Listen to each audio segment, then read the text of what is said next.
How's it going, PhonLab? It's Root Junkie here, and today we're going to show you guys how to install 7-zip file manager or extractor tool on your workshop PC.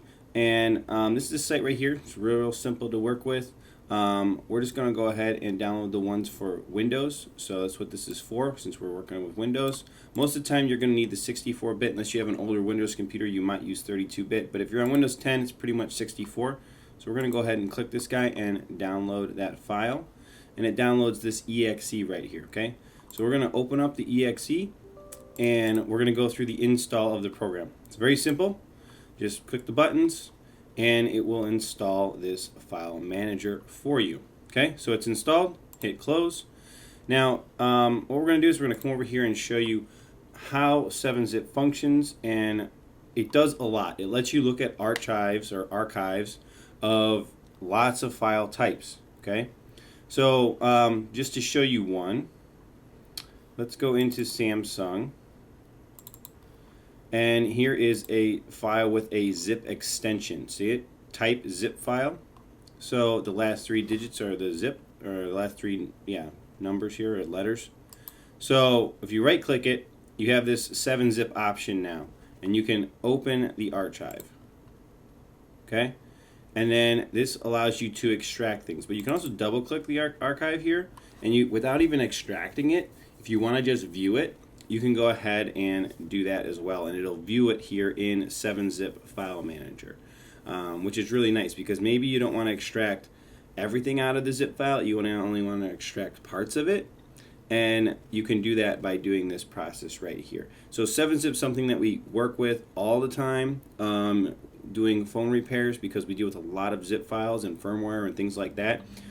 This thing will actually open a lot of file extensions.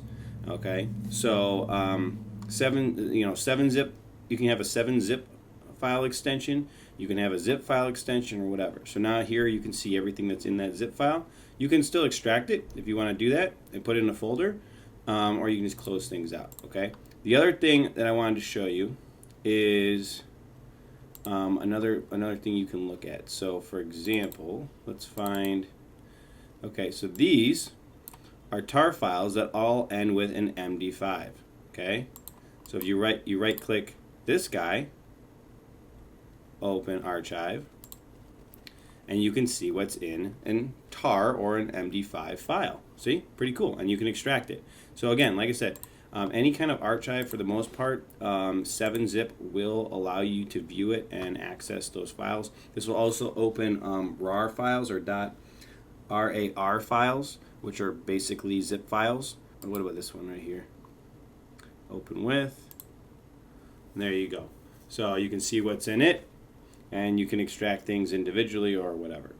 All right. So very, very important. Make sure you get 7-zip installed on your computer. We use this thing constantly. You can also use it to zip up files, or you can even use it to create a tar file, which is kind of cool. The versatility in this utility is quite massive. So the other thing I like to do with 7-zip, here it is. So I'm gonna open it up. Is I go ahead and I pin it down here, pin to taskbar. Generally, I think I leave it over here, so I can access it very quickly anywhere I go, which is really, really nice. And then the other thing I do is, oh, it's there already. I put it right here. So just literally, you use it all the time. All right. So now you've got 7-zip installed. You can work with zip files, or 7-zip files, and RAR files, and lots of file extensions, and anything that's been archived into a package. You should be able to open it and view it. All right, that's gonna wrap up this video, guys. And we got links to everything you'll need down below the video. And we'll catch you in the next one. Root Junkie out.